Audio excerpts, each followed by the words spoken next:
everyone, it's Gina. Today I'm making a caramel sauce. This caramel sauce is going to be for dipping apples. So caramel apples, not to put on a dessert, but to dip apples. And I'm going to tell you the difference in a minute.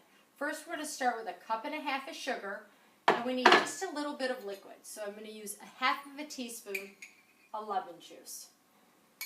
We're going to put this temperature up to about a medium high. We're going to give it a little stir, and this is going to take a few minutes to cook. Now, why I made the distinction about the different sauces is because about a month ago, maybe a little longer, I had the pleasure of making a whole bunch of different caramel sauces. The goal was to make caramel sauce for dipping apples. My daughter wanted dipped caramel apples. She loves them. So, of course, I started to make caramel sauce. And I found as I was making it that it was a little too runny when you dipped the caramel and the apple into the caramel. I cannot tell you how many caramel sauces I made within 2 days in order to get exactly what I wanted. So you can look up caramel sauce for dipping apples. You can look at, caramel and apples, all these different things. And I'm telling you, because I've lived it, a lot's left out. Because you get a great caramel sauce for ice cream, for apple pie, for desserts. But to dip it, get it to come out, stay nice and firm, and be able to dip all the goodies, the treats around it without it just running to the bottom. I did so many batches. So I think that I've finally come up with something that works perfectly. It worked for her birthday snack, and I'm hoping that it all turns out for me again here for all of you. So I was really, really inclined to do this video because I didn't want any of you to have to go through everything I went through. And as I always say, if I know, you're going to know. So this is going to take a few minutes to cook. I'm at a medium-high heat. And it's going to take a good 5 to 8 minutes, depending on how your stove cooks. Now, a few things about caramel. The sugar, when it starts to break down,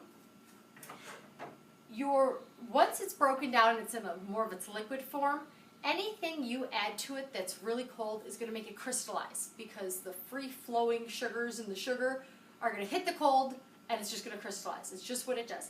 So that's why some caramel sauces tell you to put your ingredients in, don't stir it, don't touch it, let it just cook up, bubble down. It'll change these different lovely colors of brown. You'll see a light amber to a really dark color. Depending on what you're going for, the end result is kind of how you have to gauge it. So you can read a lot of recipes, but sight's best. You have to kind of trust your eyes and what you want. But with this one, I'm going to stir it. I'm going to stir it around because we're not using a whole lot of liquid in the beginning to get this to melt down. So when I go to add my other ingredients, there's only 2 other ingredients in this, and it's heavy cream and butter. You gotta be really careful, and you'll see at the end when I go to add them, you're gonna put your cream in and your butter, and it'll really, really bubble up fast on you, so make sure that your pot's deep enough. And make sure your cream is at room temperature, or even a little warmer, because you don't want a cold cream to hit your hot caramel. You'll get this little crystallized. It won't be really, really smooth. Now, you can use a whisk. I love this rubber spatula. And if you come in a little bit here, you'll see it's starting to change some colors. See that? We're just going to keep stirring it around. So I want to keep my spatula in the caramel so that it's always the same temperature as my sugar here. I don't want to screw anything up. And this is going to hit some phases here. It's going to go from this light brown to a dark brown. I'm going to leave that right in there.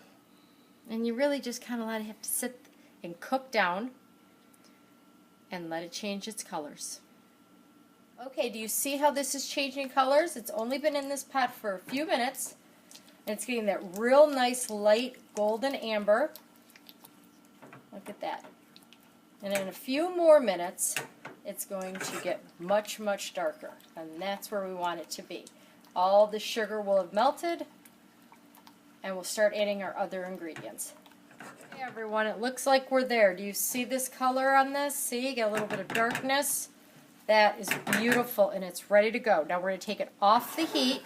I'm not going to go far, just right here. And I want you to be careful. This is the part. Look at that. Isn't that so cool? And now your butter. I'm going to try not to burn myself, because I will tell you one thing. When caramel hits your skin and it sticks, that is a pain like no other. Look at how beautiful. I know, I'm moving it away, sorry.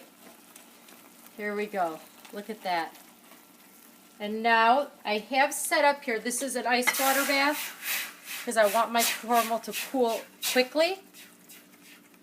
There we go. Look at that. It's settling down. My butter's all melted in. Now some recipes call for vanilla. Totally up to you. I like this exactly how this is. Now this is going to take a good 5 to 10 minutes to cool down. Even with my ice bath, I like to give it a little bit more time because the more it cools, the thicker it's going to get and the better it's going to stick to my apples. Okay. We're going to let this cool, and when it's done, we're going to come back and we're going to dip some apples. Okay, our caramel is done. Look at how beautiful this looks. It's nice and smooth. It's cooled a bit. And we're time to dip apples. Now, a few things about the caramel. One, if you like your caramel runnier and you made it and it's too thick, you could put this back in your pan. You could heat it up on a medium heat with the whisk and whisk, whisk, whisk, whisk, whisk.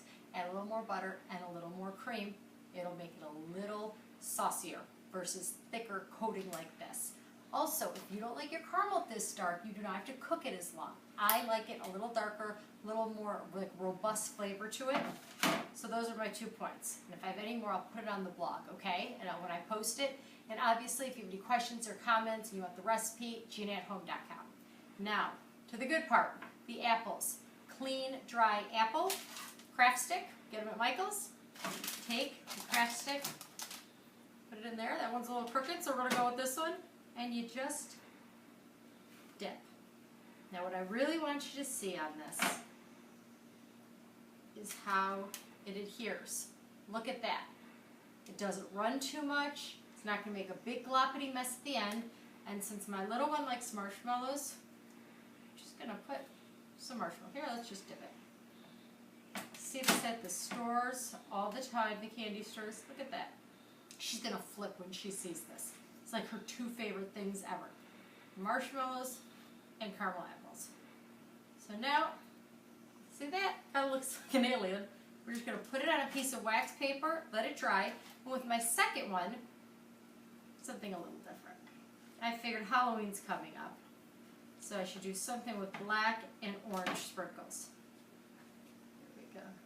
Just perfectly smooth, beautiful caramel. And it's just set a bit, and then we'll put black and orange. Look at that. So cool. Okay, so there's caramel for dipping apples, and I hope that you enjoyed it. GinaAtHome.com. Thanks.